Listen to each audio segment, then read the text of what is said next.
dulu buku Kejadian supaya kita melihat betapa baiknya Tuhan itu. Kejadian 1, 26, 27, 28 kita akan baca bersama-sama. Berfirmanlah Allah, baiklah kita menjadikan manusia menurut gambar dan rupa kita, supaya mereka berkuasa atas ikan-ikan di laut dan burung-burung di udara dan atas ternak dan atas seluruh bumi dan atas segala binatang melata yang merayap di bumi. Maka Allah menciptakan manusia itu menurut gambarnya, menurut gambar Allah diciptakannya dia, laki-laki dan perempuan diciptakannya mereka. Allah memberkati mereka, lalu Allah berfirman pada mereka, beranak cuculah dan bertambah banyak, penuhilah bumi, lalu karena itu berkuasalah atas ikan-ikan di laut, burung-burung di udara, dan atas segala binatang yang merayap di bumi. Amin.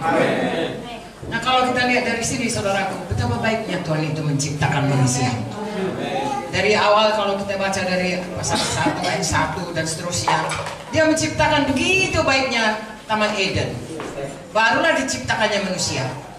Untuk manusia hanya berdua saja, mula-mula hanya satu saja. Tuhan selalu memberikan Taman Eden yang begitu indah. Jadi sebenarnya Tuhan itu baik kepada kita. Dan itulah memang maksudnya dari mulanya. Ya, untuk menciptakan kita segambar dengan dia.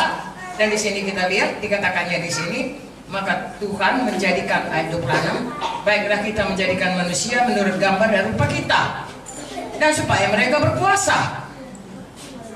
Ya, lalu ayat 27, maka Allah menciptakan manusia menurut gambarnya. Menurut gambar Allah ciptakannya dia laki-laki perempuan, diciptakannya mereka. Lalu Allah memberkati mereka.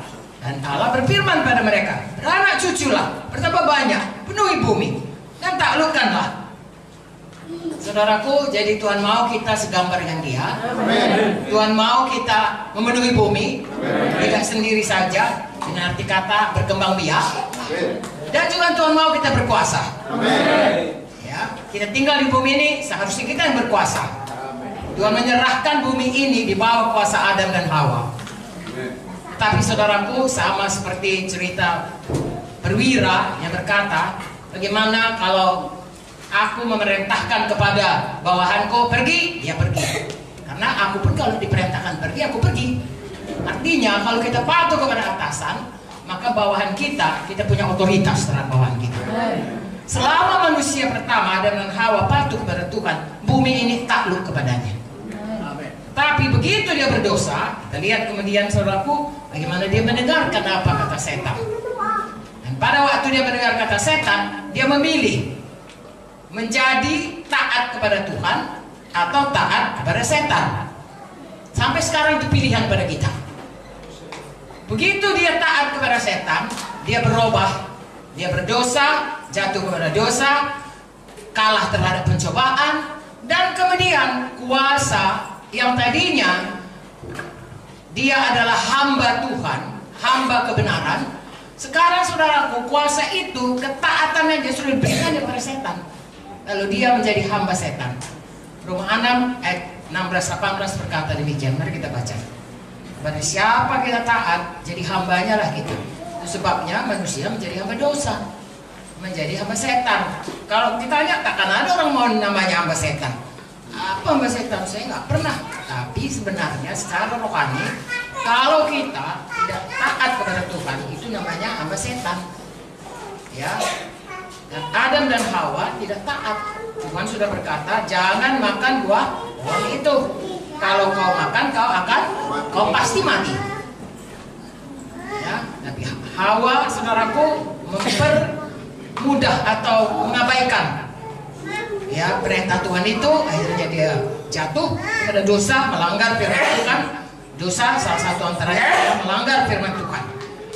Mari kita baca Roma 6 ayat 16. Apakah kamu tidak tahu bahwa apabila kamu menyerahkan dirimu pada seseorang sebagai hamba untuk mentaatinya, kamu adalah hamba orang itu yang harus kamu taati, baik dalam dosa yang memimpin kamu kepada kematian maupun dalam ketaatan pada kebenaran. Tapi syukurlah kepada Allah, dulu memang kamu hamba dosa, tapi sekarang kamu hamba dengan segenap hati telah mentaati pengajaran yang telah diteruskan kepadamu. Kamu telah dimerdekakan dari dosa dosa dan menjadi hamba kebenaran. Ini terjadi pada waktu kita menerima Yesus. Ya, saya kembali kepada kejadian tadi. Pada saat mereka mendengarkan apa dikatakan tipu daya setan, setan itu dari mulanya adalah bapa pembohong. Amin. Pada waktu Tuhan berkata, jangan kau makan. Kalau kau makan, nanti kau mati. Setan berkata tidak. Ya. Oke. Saya bacakan saudaraku. Ya. Lalu saud perempuan itu kepada ular itu, buah pohon-pohonan dalam taman ini boleh kami makan. Tapi tentang buah pohon yang ada di tengah taman, Allah berfirman, jangan kamu makan ataupun raba buah itu, nanti kamu mati. Tetapi ular itu berkata kepada perempuan itu, sekali-kali kamu tidak akan mati. Tetapi Allah mengetahui bahwa pada waktu kamu memakannya, matamu akan terbuka. Kamu akan menjadi seperti Allah, tahu tentang yang baik dan yang jahat. Lihatlah itu saudaraku. Ya, lihatlah bagaimana dia menipu, ya. Padahal sebenarnya Allah tidak berkata begitu. Kejadian 2 ayat 16. Lalu Tuhan Allah memberi perintah kepada manusia, semua pohon dalam taman ini boleh kau makan buahnya dengan bebas, tapi pohon pengetahuan tentang yang baik dan jahat itu jangan kau makan buahnya, sebab pada hari engkau memakannya pastilah engkau mati. Tuhan berkata, pastilah engkau mati. Lalu perempuan ini berkata, ya, jangan kau makan atau raba. Gak ada dikasih tahu Tuhan raba, ditambah-tambahinya. Ya. Lalu di sini dikatakan pastilah kau mati. Ayat 17. Lalu dia berkata, nanti kamu mati. Beda itu kalau bilang pasti kau mati, nanti kau mati. Mana lebih pasti? Pastilah. Jadi firman Tuhan ini ya dan amin. Tidak bisa dipokroli. Nah, kalau kita bermain-main bisa seperti ini, digoyah oleh setan. Tapi kalau kita teguh berkata, Tuhan bilang tidak boleh, kalau aku makan aku pasti mati, setan pun tidak begitu mudah menipu. Tapi karena dia mempermain-mainkan, saudaraku, mempokroli firman Tuhan, ya, akhirnya setan maju lebih jauh. Karena memang dia bapak penipu. Lalu dikatakan tidak, sekarang pun gitu. Firman Tuhan berkata, oleh bilur Yesus kamu sembuh. Setan berkata tidak, matinya kau. Jadi selalu sebaliknya perkataan itu. Bagian kita percaya sama siapa? Percaya pada Tuhan atau percaya pada setan? Nah, bagus. Percaya pada Tuhan maka kita tetap jadi hamba kebenaran.